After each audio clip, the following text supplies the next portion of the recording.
Presidential campaign and Democratic sources confirm members of the president's re-election team told top congressional leaders this week no re-elect money will go to House or Senate Democratic election coffers, at least until after the election. Although the president and top officials will help in other ways. Sounds like every man for himself. Joining us this morning, one of the lawmakers who spoke to the president's campaign team, Senate Democratic leader Harry Reid. Thank you so much, Senator, for being with us. I want to start out, though, in an entirely different place in the world, and that is in Afghanistan, where this morning we are learning that an American soldier went off base and opened fire on civilians, young, old. We're not sure at this point of how many are. CNN's reporting is that 14 people were shot. We don't know yet how many of them fatally.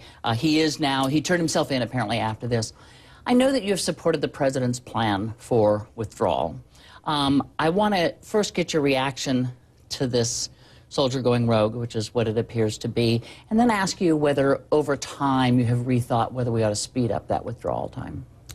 Well, of course, our hearts go out to these innocent people. One of our soldiers went into a couple of homes and just killed people at random. Very, very sad, especially following that incident dealing with the Korans. It's just not a good situation. Our troops are under such tremendous pressure in Afghanistan. It's a war like no other war we've been involved in, but no one can condone or make any suggestion that what he did was right, because it was absolutely wrong. I think that we're on the right track to get out of Afghanistan just as soon as we can. There's a way we have stabilized some of the provinces there.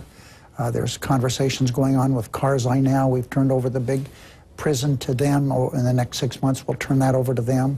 So I think our timetable is pretty good. We're moving out, as the president said, and I think that's the right thing to do. Have you watched? There were those riots in the street. Kandahar, in particular, was hit hard after the accidental burning of a Koran by American personnel. Watching that, we don't know what will happen in the wake of this. Hopefully, the commanders over there can calm things. But nonetheless, have you ever thought we need to do this more quickly? Well, I think we're moving pretty quickly right now. And I think some of the things that are going on we didn't expect would happen this quickly. There's peace talks starting in Qatar. The Taliban have set up offices there. There's conversations going on. So I think we're going to find, hopefully, that we can get out of there as scheduled, and things will be stabilized when we do that.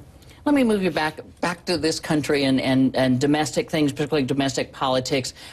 You did have a meeting with some re-elect people for the president, and I wonder what your takeaway was from that meeting. What did they tell you? Well, I had a meeting with Jim Messina, who is a wonderful friend. He's a Senate guy. Spent a lot of time with him. David Plouffe, who is the brains of the campaign operation for the president. And we had Did they tell you no money? Well, there are many ways they're helping us. Everyone should know that. I mean, I'm pretty proud of my campaign organization I have in Nevada. I think that people would recognize that the reason I was reelected is because of the campaign operation I had on the ground. Obama has that same campaign operation on the ground, and that's important.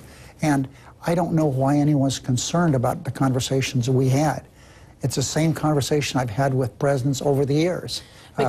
They have to guard their money. I didn't expect them to bring their checkbook with them. Right, and I guess the reason this sort of becomes an issue is because if you talk to some of your Democratic colleagues on the Senate side, they will at times voice some displeasure, saying, listen, the White House, the president, just even on routine things, isn't even in regular contact, sometimes isn't even in semi-contact, this feeling that there's a detachment between Senate Democrats and the White House. Do you feel that same detachment? Well, I really don't. I've worked with a number of presidents. I've been fortunate to do that. Of course, my relationship with, because of my being the leader of the Senate, is probably a little closer than some of the other presidents.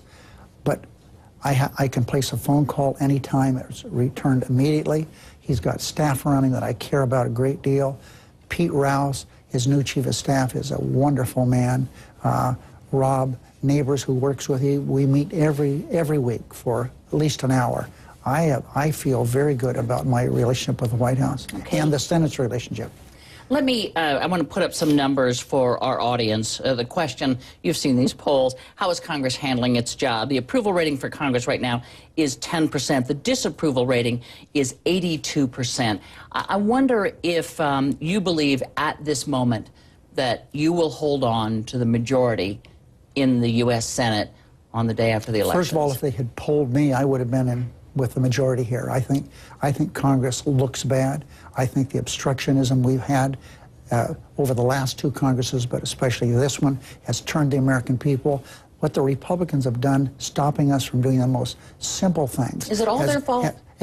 As I indicated in what you had to introduce your show, why does everything have to be a fight? There shouldn't be a fight. We should be able to get things done that are routine, and we haven't been able to do that. But yeah, we feel really good. We've had some tremendous, we've had some good fortune in North Dakota, in Massachusetts, in Nevada, in Arizona. We have good candidates all over, and I feel very comfortable about where we're going to wind up in November. You think you'll wind up with the majority? I sure do. And most of the pundits are saying so now, especially in light of the fact that snow has stepped down. We have my friend Bob Kerrey is going to run in Nebraska. So we have some good things going on around the country. Your friend Bob Kerrey has dropped some pretty broad hints that you sort of put some sweeteners in this to get him to decide again that he would come into this race. What did you tell him you might be able to do for him if he would run for the Senate? Anyone that knows Bob Kerrey knows that you don't need to make a deal with Bob Kerrey. He's running because he wants to run. He loved the Senate. He's coming back. And Bob Kerrey and I had conversations not over a few days, but over many, many months. And the things we talked about were between the two of us. But Bob Kerrey was promised nothing. So you didn't say, I'll give you seniority, I'll put you on a committee. No, none of that was promised. No, and not only that, it's determined after the election when our steering committee meets. You know, I can make recommendations, but I've learned a long time ago.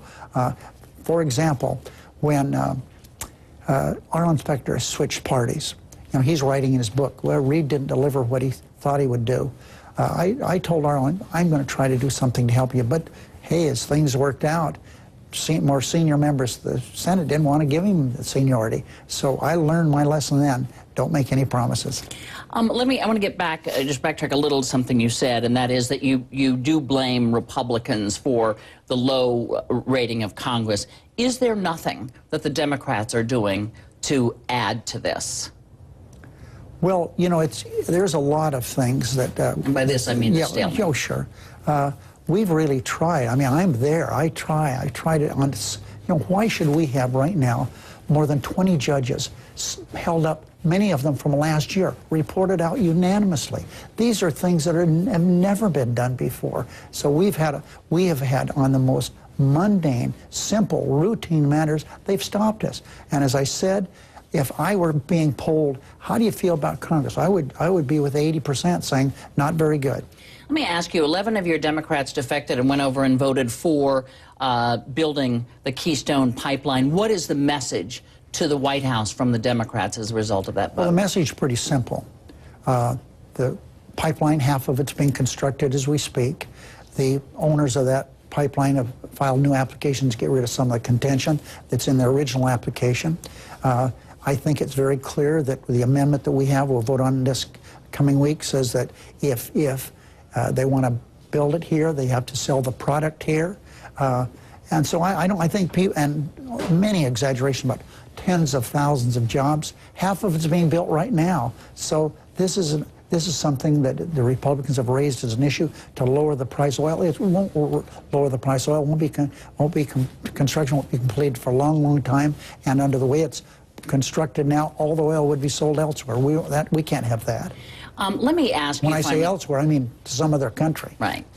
Let me ask you something about something the Attorney General said recently. He was giving a speech to Northwestern University Law School, and he was suggesting, he said, you know, people are arguing that for some reason the president needs to get permission from a federal court before taking action against a U.S. citizen overseas who's an operational leader in al-Qaeda. He said that's just not accurate, that due process and judicial process are not one and the same. Do you have, and this is creating quite a stir, do you have any problem with that? Do you understand what that means exactly? No, I don't, but I do know this. The American citizens have been killed overseas who are terrorists, and frankly, if anyone in the world deserved to be killed, those three did deserve to be killed. And these are the three that were killed in Yemen, and I understand that, but just, are you slightly uncomfortable with the idea that the United States president, whoever it may be, can decide that this or that U.S. citizen living abroad is a threat to national security and kill them? Well, I don't know what the Attorney General meant by saying that. I'd have to study it a little bit. I've never heard that term before. But I think the process is in play.